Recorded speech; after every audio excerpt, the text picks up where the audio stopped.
Alright, let's get to the first game. Mario, you played with the white pieces against Robert Fischer. Robert James Fischer, maybe even. And this is no joke. Well, I guess most of you know that Robert James Fischer, Bobby Fischer as he's more commonly known, the world champion, well, he's not alive anymore. He died in 2008, but there's a player in the US with the exact same name and he's still active. So that might actually be him, if I'm not mistaken. And I'll pop out the chat so I can have a look on that as well. Alright. Alright. Now, Mario, you are playing with the white pieces and let's get to the opening. It's the English, your preferred choice, as far as I can tell from your previous games as well. Castle, castle, so this is all pretty standard. Bishop e6, knight d5. Knight f5. Actually, so far it was also a game between Magnus Carlsen and Ding Liren from last November, so pretty standard stuff. And now he plays knight f5, not the most common move in the position. And by the way, guys, as I'm enjoying the beautiful spring weather here, I'm having my balcony door wide open, so let me know if there's too much noise from the street, as I'm living at a, well, pretty heavily trafficked street. So let me just know if there's too much noise and I'll close the door. Alright, so knight f5. Now you go bishop d2. I think you could just play the typical plan here with rook b1, b4, b5. I don't see anything wrong with it. Let's say rook b1, queen d7, b4, knight d8, which is what happened in the game, right? So we're just making the same moves. And here, well, you're still staying flexible with your bishop. It's not clear yet where you're going to move. Maybe you can move it to b2 immediately. Because in the game you spend 2 moves moving it to this diagonal, and maybe you can do it in 1 move. But in this particular position you can actually even go e4 followed by f4. And you gain more space, and black cannot really play c6 because then you have knight takes e7 and f5 available. And this is something very nice if you can achieve it, obviously. Alright, so I don't see anything wrong with just following the typical plan here of rook b1. Okay, bishop d2 of course is also possible. Queen d7, bishop c3. But like I'm saying, this is not your primary goal or plan in this position to put the bishop on c3. The primary plan is here, the main plan is to advance on the queen side, as you know. I mean, you've played those kind of positions many times, so you know this is the way to do. I don't know what exactly you didn't like about going for it right away. Alright, knight d8, now you go e4, knight d4, takes, bishop t2, knight c6, knight f4, good choice, going after his bishop, very nice, knight e5, takes, f takes e6, and now you've just achieved a very nice position. You have the bishop here, and you can play on the king side as well as you did on the queen side. So this seems to be quite a nice position. And also hello to Ian just joining, and Matthias. And Ian, you're in luck because I started 15 minutes later than intended because of some technical issues, but glad to see you guys all here right now. Back to the game, queen e2 was played, now c5. And here you played f4, but actually, I mean, f4 is a move, you know, you just, in a blitz game would also just immediately play f4. But if you think about it, you play f4, and then after knight c6, now you have to prepare b4 by going a3. But what if you turn around? What if you play b4 first, right here? Because then obviously there's no knight on c6 stopping b4. You can immediately attack the pawn chain here, open maybe the b file for your rook, and you don't waste a tempo on a3. So of course f4, just probably your hands were itching to play this move. Very natural move, obviously, but if you had reversed the move order, if you played b4 first, then you could have saved a tempo there. So just something to think about. Not a big deal, but those small things can also matter, of course. f4, knight c6, a3, rook ae8. Your opponent should go a5 here, which he didn't. Rook a8, and now why not go b4? You played a3, so the logical follow-up would be to go b4 now. And once again, I'm not sure what you didn't like. Maybe you thought you can just play later. I don't know. But why not play it now? You always have the option to go b5. Okay, b5 is not really the main reason why you played b4. In most cases, you'll take on c5, then you have the b5 available, can put some pressure, go a4, a5. If black goes b6, and you can maybe go e5, open up this dormant monster on g2. So many options. So I would just go for b4 right away because of the queen g4. Once again, your opponent could make this advance b4 much more difficult by going a5. Also queen g4, I'm not quite sure yet. I mean, another attractive option definitely is to play with h4, h5. I'm not sure why you need queen g4. Maybe you were afraid of e5. Could that be the case? But this just doesn't seem to work anyway. Let's say b4, e5. Probably you can just go f5 here. G takes, and now bishop h3, and there's this pin, and knight e7 takes, knight takes f5, queen e4, and it seems black's losing a piece here. But I'm sure there must be also other ways to respond to e5. I mean, I wouldn't be threatened because of e5. But maybe this was what you didn't like. I could see that, yeah. All right. So let's get back to the game. Queen g4, queen f7, no, king h8, excuse me. Again b4, just same thing. Why not? Okay, h4 is also a good move to attack the pawn chain here, open up the black king, which is more exposed as it's already lacking one of the 3 pawns in front of him. So queen f7 played, and now rook a1, again b4. I mean, b4 just screams out to me every move here, because you open some more files for your pieces, especially your rooks. Let's say b6, then you can go rook a b1, and you always have this option at some point to take on c5, and it's just a lot of flexibility. Whereas what is black doing here? He's not doing much, really. I mean, he's here just to sit still and see how you improve your position. So this, yeah, looks great. Okay, also rook a1 looks great, but yeah, I'm not sure what this rook is doing on e1 here. I'm not sure. Not sure what your intention was with this move. Maybe you want to go e5? But yeah, it feels like there are other tasks for this rook, or better squares.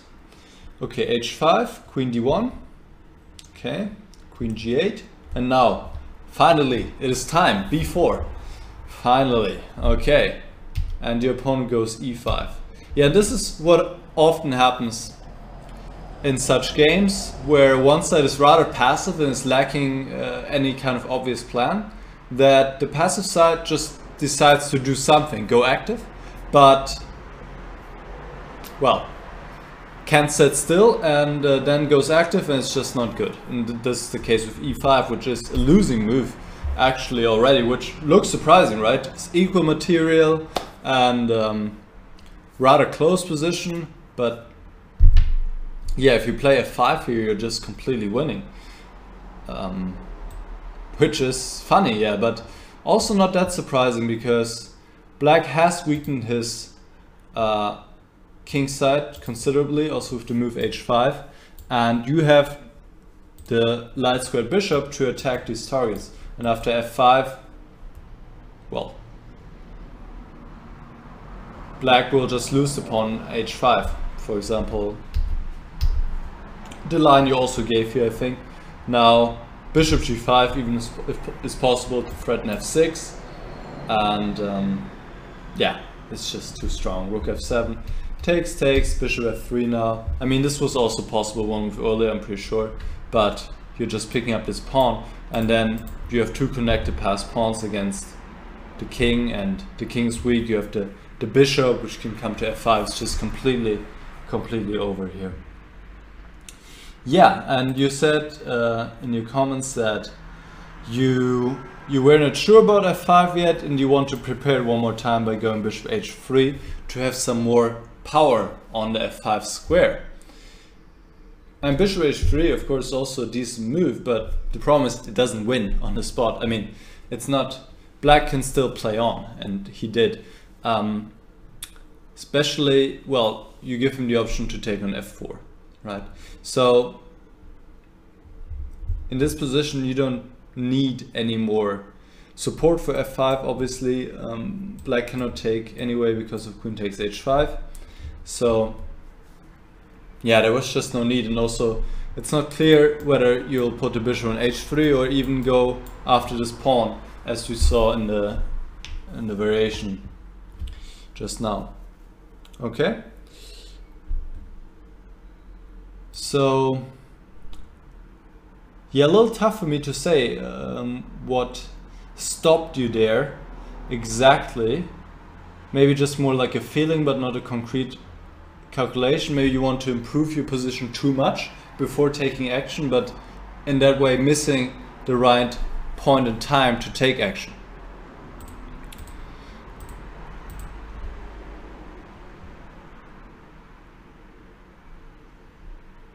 All right. So let's keep on going. Bishop h3, e takes f4, and now you should just take back the pawn, right? G takes f4, and you're still enjoying a nice position, even though this is less clear now, definitely. And you're giving a line here of bishop f6, rook e2, bishop takes h4. Yeah, already you have to give a pawn here, but still, it's no surprise that white is doing very well here, because the black king is weak, and those pawns are targets for the white pieces. f5, bishop f5, and white can create nice threats, and even a slow plan like king h1 and rook g1. But you played bishop d7, and you probably had something very specific in mind here. You wanted to take on c6 after rook e7, take on c6, and then take on f4. I'm guessing something like this. And this is indeed, it's pretty good for white. But your opponent has the opportunity, and he did so, to sacrifice the exchange. F takes g3, bishop takes, rook takes. And you're better here, but black has this nice square available for his knight on e5, and the position has become much more unclear now. Alright, let's see how it continues. This all makes sense. But here already black has a very nice resource, playing b5. C takes b5 and c4, and black obtains a passed pawn on d4, supported by the knight, and actually the position is already equal because this knight is so strong on e5. Protects g6, covers the entry square f7, and this just works out very well. And your king, of course, is also opened up now. It's weak. You always have to protect it. There's no pawn shelter anymore. Okay, so this would have been, yeah, quite strong for black to go b5.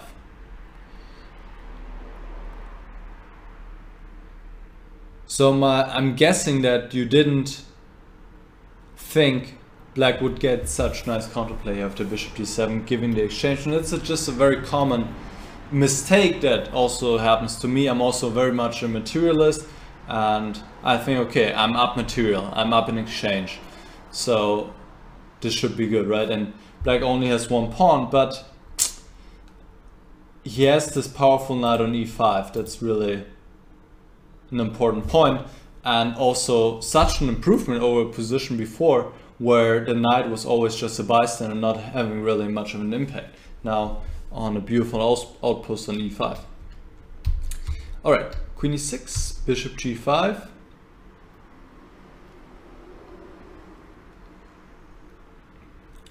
rook g8. Yeah, and here and also, I mean the previous move, and also here you should just take on c5. Actually, you play b5 yourself now, which is, I think, a big strategic mistake,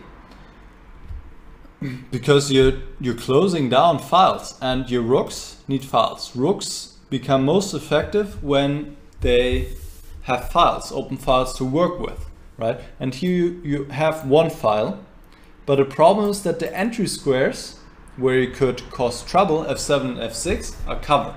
So you can't really make use of it. So you need to open another file to get your rooks into a game. So one logical continuation would be to take on c5, go rook b1. Okay, black needs to protect the pawn, so probably go b6.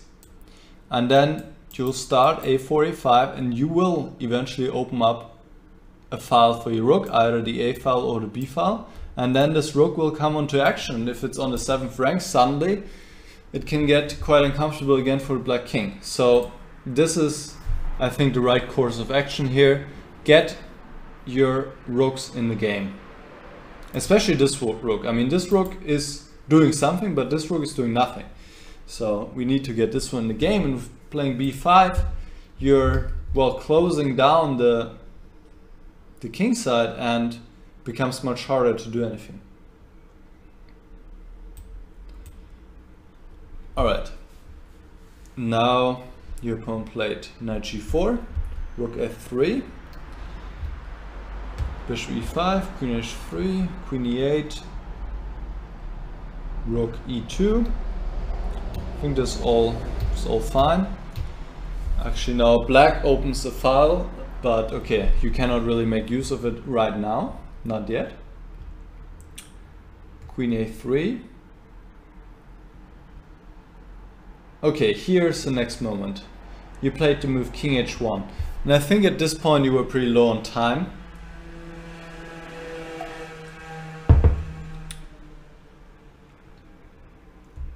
So let's see, king h1. But instead rook g2 would have been a good move, because in many lines you're threatening actually to just take on g4 and then to play rook f7, and the black queen is far away from the black king, so you can successfully go for a mating attack here. Even after bishop g7 you can take on g4 and play rook f7, but of course to play these kind of moves with little time on the clock is not that easy. But okay, well, you have the d3 pawn protected. This one's hanging, bishop f6. It's a threat. I mean, once you see it, it looks very, very strong, right? And I think rook g2 also just makes sense to well, protect the pawn on d3, so you can move the rook to f7. I mean, this is what you want to do anyway, right? So makes a lot of sense to my eyes. Okay, but with little time on the clock, it's not that easy. King h1, queen c3, but now you're making a big mistake. I mean, a losing mistake, in fact. And I don't know what is going on here, how low you were in time, or what you missed, but after rook f8 you just leave this pawn undefended, and this is just such a vital pawn. I mean, this is the base of your pawn chain, and it's protecting those two pawns, and it's also stopping black from having a protected passed pawn on d4. So if you lose this without anything going for you, then it's just bad news, and that's what happens here, right? So rook f8 is just a big blunder. You could actually just, now the black has vacated the a file, you could go for the a file and play rook a2, and still you're enjoying a nice advantage. I mean, you're in possession of both the open files, and well, everything's protected. I mean, there's no problem, right? Only by playing rook f8 your position becomes suddenly lost, and that was, I guess in tennis they would say, an unforced error. You didn't have to go for this rook f8. I mean, even if you play something else, but I guess with little time on the clock you missed something here. Rook f8, queen takes d3. Okay, now we play queen f7. Yeah, and this is making things even worse. But anyway, I mean, anyway, here your position is very bad already. Okay, queen f7, queen d1 check. Your opponent also misses the win here. Goes into the endgame where you're not that much worse. Still worse, but not that much. And now he makes another mistake. So going back to this phase, after king h, so in this position, you made pretty much three, okay, the first move is an inaccuracy and then the next two are mistakes. So I would clearly connect this to your time management and say that you need to, well, you need to do something about that probably, because, well, an otherwise well-played game you pretty much gave away in one move or two moves here, and it's great luck for you that the game still continues at all here, that your opponent didn't finish you off right away. So yeah, I mean, this is just, that's the thing in chess, right? You can play a good game and then throw it all away in one move. So I would recommend you to look into your time management and see where you spend a lot of time. Maybe note down your time consumption per move. Actually, that's something I've been doing as well, and it's just bringing more awareness to playing quickly, because at some point most likely you will always need the time, and it's this common bias, I guess, that we have when we have a lot of time on the clock. In the beginning of the game we take it slow, right? But those are the moments when we need to save time to have it later, of course. But for our minds it's difficult to grasp, really, even though logically it makes sense. But then when we sit there we still think, oh, we can take so much time, but really we shouldn't. Alright, back to the game. Let's see. Rook a8, rook f7, d3, rook d2. So this is all, you played this fine. But here you played rook f takes d3. Probably already with your intention to take on d6, I'm guessing, right? And to give back the exchange. But you could have also played rook d takes d3, rook takes c4, and rook a3. Once again, going for the open file. And you should get enough counterplay here, for sure. I mean, if, let's say, rook b4, you can even go for, yeah, king g7, rook f8. I mean, there's even a checkmate threat right now. So, I think this was even better. Just keep the exchange and get active. I mean, this is just one of the most important principles in the endgame, to be active. Rook f takes d3, rook takes c4, take. Yeah, now your opponent, okay, he goes for a line that's not so great, fortunately for you. Knight f2 takes, rook b6 takes, and we have a rook in game, everybody's favorite. Alright, rook g4 check, and here you make a decisive mistake. King to h3. Yeah, where to put the king? I can understand that you want to stop the h pawn. You were maybe afraid that the h pawn would run too quickly, but the thing is here, I guess, that you have to worry more about the c pawn. Because if black was to support the h pawn with his king, so put his king on the king side after taking on g5, you're always able to exchange these two pawns against each other. You'll just run forward with this one and then go after this one. So let's just play it out, okay? Something like this, okay? Check. So let's say black goes for this one.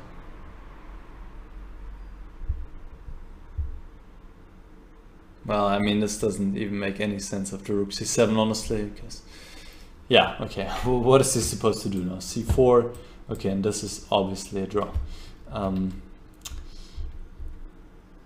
Yeah, and if king e6, then, well, then you're just much closer to this pawn. You can always put your rook on h7 to stop this one. So this one's not going anywhere. h4, rook h7, you're completely fine here. Yeah.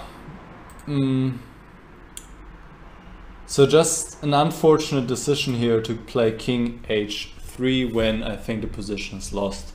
Just because your king is so far off and you're not able to exchange those two pawns. Just not possible.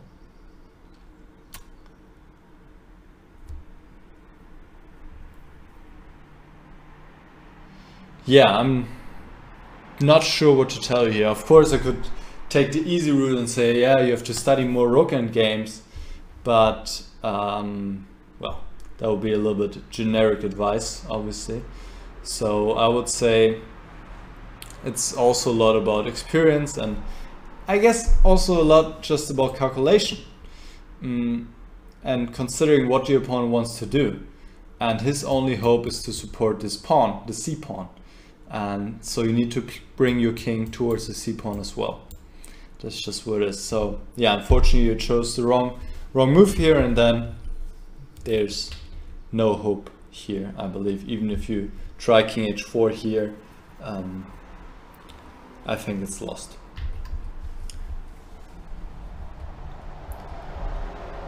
So there's nothing else to do now.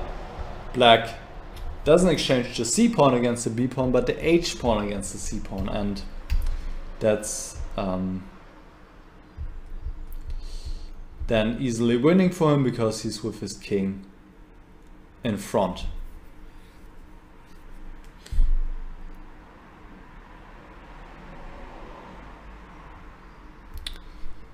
The mosquitoes are coming in. Sorry, I'm getting distracted.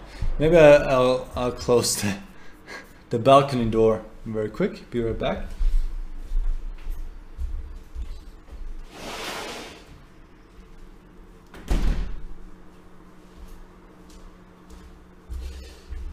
All right, so let me check the chat and if you have any questions, Mario, about this game.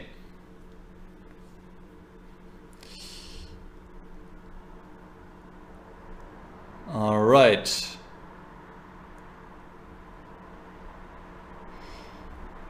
And I see your comments, Mario. Thank you very much. You're saying, I thought I could improve my position even more when I played bishop h3. So this is exactly what I was thinking. You thought, okay, I can maximize everything. And that's a good strategy, often in positions in where you are in control. And that was very much the case in your position. But of course, there's also the moment in time when you have to take action. And if you don't see anything wrong with it and look strong, then just go for it next time. Ian is asking, should white give up the bishop pair here, Niclas? So Ian is probably referring to this moment when Mario went bishop d7 right here. And yeah, me personally, I wouldn't trade this bishop because this bishop doesn't have a counter player. Black already exchanged his light squared bishop. And it also supports my king. So bishop d7 is possible, but my preference would be just to take back here and then get something going against these pawns somehow, maybe king h1, rook g1, and along these lines. I mean, bishop d7 is possible. White is also better there, but it's I think much more difficult after black sacrificed the exchange. So let me get back again to the chat. And Mario, yeah, as I thought, currently your time management has cost you a few games. Yeah, that's always painful. And yeah, I mean, a topic really that touches almost any player, because even the best players, they do get in time trouble, as chess is such a difficult game and you need to spend your time to play the good moves, right? So just something to be aware of, and try maybe this method of writing down your times after each move, as it has helped me a little bit for sure. And well, try to have more time on the clock as your opponent, at least. That's my goal always, but of course not always able to accomplish.